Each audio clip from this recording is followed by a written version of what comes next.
holds his breath the night. வாங்க, அருண்னு ஒரு இளைஞனோட கதையிலிருந்து ஆரம்பிக்கலாம். அவனோட ஒரு நாள். காலையில ஒரு காஃபி, கூடவே 2 பிஸ்கட். மதிய நேரம் இல்ல, அதனால பக்கத்து கடையில வேக வேகமா ஒரு பர்கர். ஆனா ஆஃபீஸ்க்குள்ள நுழைஞ்சதும் தான் அவனுக்குள்ள ஒரு பெரிய போராட்டமே ஆரம்பிக்குது. வேலையில துளி கூட கவனம் செலுத்த முடியல. சின்ன சின்ன விஷயத்துக்கெல்லாம் எரிச்சல் வருது. காரணமே இல்லாம ஒரு சோகம், கூடவே லேசான பதட்டம். அவன் தனக்குத்தானே இப்படி கேட்டுக்கிறான், என் வாழ்க்கை ஏன் இப்படி போய்கிட்டு இருக்கு? ஆனா உண்மையான காரணம் அவன் வாழ்க்கை முறை மட்டும் இல்ல, அவன் சாப்பிட்ற அந்த தட்டு தான். இதுதான் டாக்டர் உமா நாயுடோட this is your brain on food புத்தகத்தோட மையப்புள்ளி. அதாவது, நீங்க சாப்பிட்ற உணவு தான் நீங்க யாருங்கிறத தீர்மானிக்குது. இன்னைக்கு உணவுக்கும் நம்ம மனநிலைக்கும் உள்ள இந்த ஆழமான, ஆச்சரியமான தொடர்பை தான் நம்ம விரிவாக பார்க்க போறோம். நாம இன்னைக்கு இத பத்தி ஏன் பேசுறோம்னா, அதுக்கு ஒரு சிம்பிளான காரணம் இருக்கு. உணவு நம்ம மனசை எப்படி பாதிக்குதுங்கிறதுக்கு பின்னாடி இருக்கிற அறிவியலை நம்ம பார்க்க போறோம். மன அழுத்தம், பதட்டம் மாதிரி நிலைகள்ல சில உணவுகளோட தாக்கம் என்ன? அதுவும் நம்ம ஊர் உணவு முறைய வச்சு ஒரு எளிய உணவு திட்டத்தையும் நீங்க தெரிஞ்சுக்கலாம். ஆனா ஒரு முக்கியமான விஷயம் சொல்லிடுறேன். இது ஒரு கல்வி நோக்கத்துக்கான தகவல் மட்டும்தான், மருத்துவ ஆலோசனை கிடையாது. உங்களுக்கு உடல் நலம் அல்லது மனநலம் சார்ந்த பிரச்சனைகள் இருந்தா கண்டிப்பா ஒரு மருத்துவர் அணுகிறது தான் சரியான வழி. சரி, வாங்க ஆரம்பிக்கலாம். நம்ம வயித்துல இருக்கிற உணவு எப்படி நம்ம மூளையை கட்டுப்படுத்த முடியும்? இது கேட்கவே ஏதோ சைஃபை படம் மாதிரி இருக்கே. இந்த புத்தகத்துல ஒரு அருமையான ஒப்பீடு இருக்கு. நம்ம மூளை ஒரு சூப்பர் கம்ப்யூட்டர்னா, நம்ம சாப்பிட்ற உணவு தான் அதுக்கு பவர் சப்ளை. சரியான ஒப்பிடு. தப்பான பவர் சப்ளை கொடுத்தா சூப்பர் கம்ப்யூட்டர் என்ன ஆகும்? ஹேங் ஆக வேண்டியதுதான். சரியா சொன்னீங்க. இதுக்கு மையப்புள்ளி நம்ம குடல். அத நம்மளோட 2வது மூளைன்னு கூட அறிவியல் உலகம் சொல்லுது. 2வது மூளையா? ஆமா, ஏன்னா அதுல சுமார் 100 ட்ரில்லியன் பாக்டீரியாக்கள் வாழுது. யோசிச்சு பாருங்க, நம்ம உடம்புல இருக்கிற செல்களை விட 10 மடங்கு அதிகம். ஒரு நிமிஷம், 100 ட்ரில்லியன் பாக்டீரியாக்கள் ஏன் மூளைக்காக முடிவெடுக்குதா? கேட்கவே கொஞ்சம் பயமா இருக்கே. அது எல்லாமே நம்ம பக்கம் வேலை செய்தா, இல்ல அங்க உள்ளுக்குள்ள ஒரு பெரிய போர்க்களமே நடந்துட்டு இருக்கா? ஆஹா, சரியா சொன்னீங்க. அது ஒரு போர்க்களம் தான். அந்த போர்ல யார் ஜெயிக்கிறாங்களோ அதுதான் உங்க மனநிலையை தீர்மானிக்குது. இந்த புத்தகம் குடல ஒரு தோட்டத்தோட ஒப்பிடுது. நல்ல பாக்டீரியாக்கள் அழகான பூச்செடிகள் மாதிரி, கெட்ட பாக்டீரியாக்கள் தேவையற்ற களைகள் மாதிரி. நீங்க சாப்பிடுற ஒவ்வொரு உணவும் ஒன்னு பூச்செடிக்கு உரம் போடுது, இல்லனா களைகளுக்கு தண்ணீர் ஊத்துது. அப்போ நல்ல பாக்டீரியாக்கள் ஜெயிச்சா என்ன நடக்கும்? கெட்ட பாக்டீரியாக்கள் ஜெயிச்சா என்ன நடக்கும்? நல்ல பாக்டீரியாக்களோட ஆதிக்கம் அதிகமா இருந்தா அதோட விளைவு மகிழ்ச்சி, தெளிவான சிந்தனை, நல்ல கவனம், அப்புறம் அமைதியான தூக்கம். ஓகே. இதுவே கெட்ட பாக்டீரியாக்கள் அதிகமாயிட்டா மனச்சோர்வு, பதட்டம், கோபம், மனக்குழப்பம்னு எதிர்மறையான உணர்வுகள் தலை தூக்கும். நாம சாப்பிடுற ஜங்க் ஃபுட், சர்க்கரை எல்லாமே அந்த களைகளுக்கு போடுற உரம் மாதிரி. அதனால தோட்டம் பாழாகி போயிடுது. இங்கேதான் இது ரொம்ப சுவாரஸ்யமா மாறுது. சத்தியம் சொல்லணும்னா, இந்த புத்தகம் என்னைய கையும் களவுமா பிடிச்ச மாதிரி ஒரு ஃபீலிங். ஒரு மோசமான நாள், பயங்கர வேலை அழுத்தம், அந்த நாள் கடைசியில நான் தேடி போறது ஒரு டப் ஐஸ்கிரீம் தான். அது ஒரு தற்காலிகமான ஆறுதல் மாதிரி தோணும்.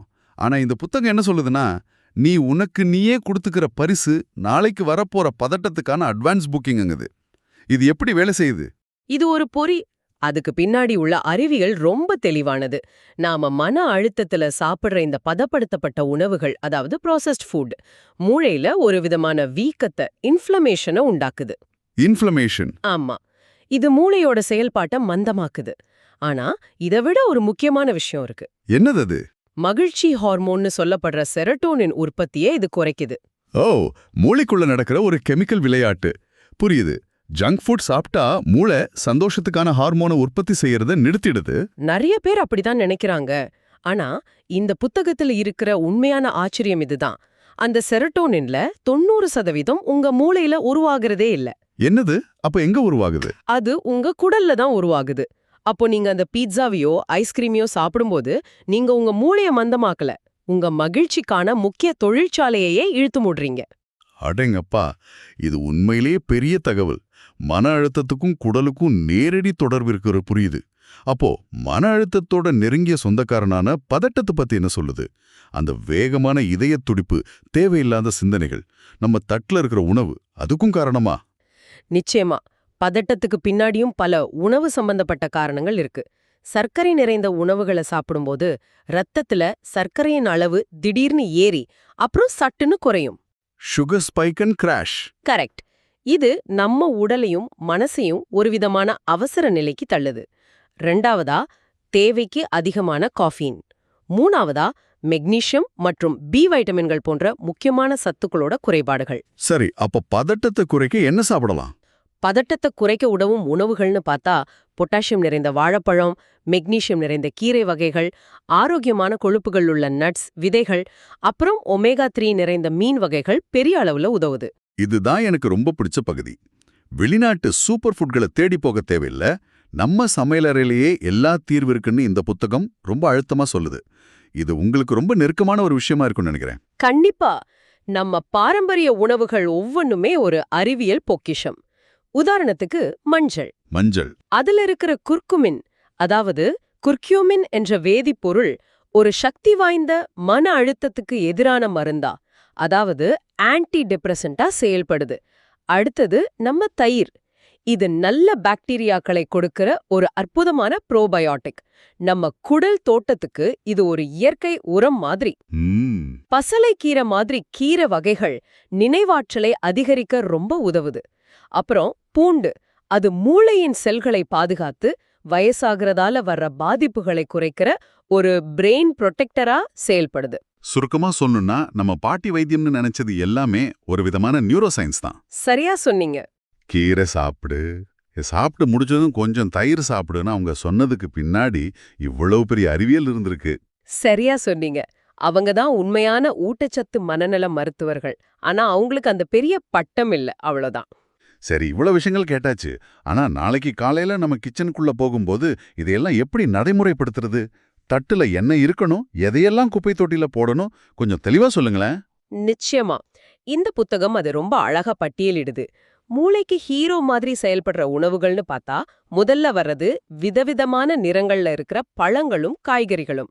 ஆன்டி ஆக்சிடென்ட்கள் நிறைந்த ப்ளூபெர்ரி, நாவல் பழம், வைட்டமின் சி நிறைந்த ஆரஞ்சு, சாத்துக்குடி, இரும்புச்சத்து நிறைந்த கீரைகள், தக்காளி, இப்படி சொல்லிதே போலாம். ஓகே. ரெண்டாவதா நட்ஸ் மற்றும் விதைகள். பாதாம், வால்நட், பூசணி விதைகள் மூளைக்கு தேவையான நல்ல கொழுப்புகளை கொடுக்குது. அப்போ ஒரு நாளைக்கு ஒரு கைப்பிடி போதுமா? இல்லனா படம் பார்த்துக்கிட்டே ஒரு பாக்கெட் முழுத்த சாப்பிடலாமா? ஒரு கைப்பிடி தான் கணக்கு. அடுத்தது மீன். அதுல இருக்கிற ஒமேகா 3 கொழுப்பு அமிலம் நினைவாற்றலுக்கும் மனநிலையை சீரா வச்சுக்கிறதுக்கும் ரொம்ப முக்கியம். கடைசியா நம்ம மசாலா பொருட்கள், மஞ்சள், இஞ்சி, மிளகு எல்லாமே மூளையின் வீக்கத்தை குறைக்கிற தன்மை கொண்டவ. ஓகே, ஹீரோக்கள் லிஸ்ட் ரெடி. அப்போ வில்லன்கள் யாரு? நம்ம தட்டில் இருக்கிற மோஸ்ட் வாண்டட் கிரிமினல்ஸ் யாருன்னு புத்தகம் சொல்லுது. நாம தினமும் சாப்பிட்டு நமக்கே தெரியாம நம்ம மனநலத்துக்கு வேட்டு வைக்கிற உணவுகள் எவை? அந்த வில்லன்கள் பட்டியலு ரொம்ப தெளிவானது. முதல் எதிரி வெள்ளைச் சர்க்கரை. குளிர்பானங்கள், இனிப்புகள், பேக்கரி பொருட்கள் எல்லாமே இதுல அடங்கும். கணிக்க முடியாத மனநிலை மாற்றங்களை, மூட் ஸ்விங்ஸை ஏற்படுத்துது. தூக்கத்தையும் பாதிக்குமா? கண்டிப்பா. தூக்கத்தை கெடுக்குது, நீண்ட கால அடிப்படையில மன அழுத்தத்துக்கு வழிவகுக்குது. இந்த வில்லன் உணவுகளோட தாக்கம் குழந்தைகள் மற்றும் இளைஞர்கள் கிட்ட ரொம்பவே அதிகமா இருக்கிறதையும் இந்த புத்தகம் பேசுது. ADHD, அதாவது கவனக்குறைவு மற்றும் அதிசெயல்பாடு குறைபாடு போன்ற பிரச்சனைகள் இன்னைக்கு அதிகமாயிட்டு வருது. இதுக்கு பின்னாடி அதிகப்படியான சர்க்கரை, அதிக நேரம் ஸ்கிரீன் பார்க்கறது, காய்கறிகளை ஒதுக்குறது போன்ற பழக்கங்கள் இருக்குன்னு ஆராய்ச்சிகள் சொல்லுது. அப்படியானால் குழந்தைகளோட கவனத்தை அதிகரிக்கவும் அவங்களோட அதிசெயல்பாட்டை, அதாவது ஹைப்பர் ஆக்டிவிட்டியை குறைக்கவும் என்னென்ன உணவுகள் உதவும்? முழு தானியங்கள் சீரான ஆற்றலை கொடுக்கும். ஆனா இது எல்லாத்தையும் விட மிக முக்கியமானது போதுமான அளவு தண்ணீர். தண்ணீரா? ஆமா. நம்ம மூளை கிட்டத்தட்ட 80% தண்ணீரால் ஆனது. உடம்புல நீர்ச்சத்து குறைந்தா கவனம் சிதறது உறுதி. கவனக்குறைவு, மூளை மந்தம்னு பேசும்போது எனக்கு சரியா தூங்காதப்போ வர்ற உணர்வு தான் ஞாபகத்துக்கு வருது. நம்ம தட்டுக்கும் நம்ம தூக்கத்துக்கும் இந்த புத்தகம் ஏதாவது தொடர்பு படுத்துதா? கண்டிப்பா. நல்ல தூக்கத்துக்கு ராத்திரி நேரத்துல சில உணவுகளை தவிர்க்கணும். காஃபி, சர்க்கரை நிறைந்த உணவுகள், ரொம்ப கனமான, ஜீரணிக்க கஷ்டமான உணவுகளை தவிர்க்கிறது நல்லது.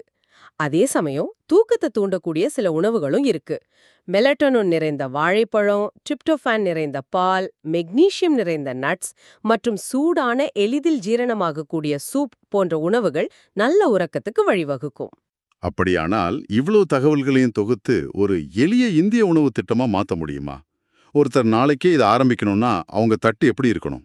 நிச்சயமா ஒரு சிம்பிளான பிளான் இதுதான். காலையில பழங்கள் மற்றும் வெந்நீர்.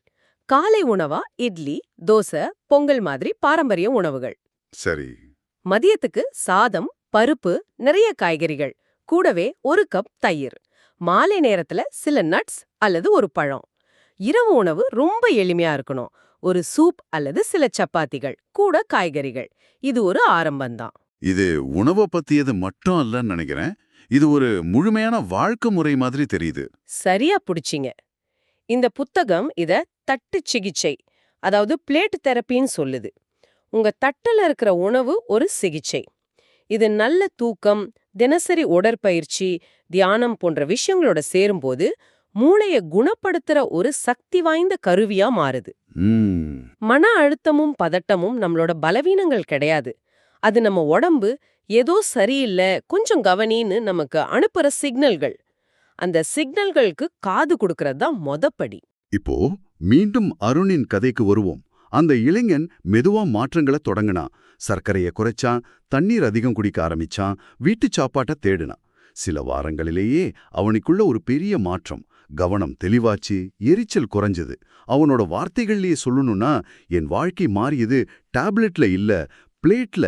இந்த புத்தகத்தோட ஒற்றை வரிச்செய்தி இதுதான்: நீங்கள் சாப்பிடும் உணவுதான் உங்கள் மனதையும் உங்கள் வாழ்க்கையையும் உருவாக்குகிறது. இல்லையே உருவாக்குதுன்னு நம்ம பார்த்தோம். இத தலைகீழா யோசிச்சு பாருங்க. அடுத்த முறை உங்களுக்கு ஒரு வலுவான உணர்வு, அது கோபமா இருக்கலாம், சோகமா இருக்கலாம், அல்லது அதீத மகிழ்ச்சியாக கூட இருக்கலாம், ஏற்படும்போது ஒரு கணம் நிறுத்தி சில மணி நேரத்துக்கு முன்னாடி நான் என்ன சாப்பிட்டேன்னு உங்களையே கேட்டுக்கொள்ளுங்க.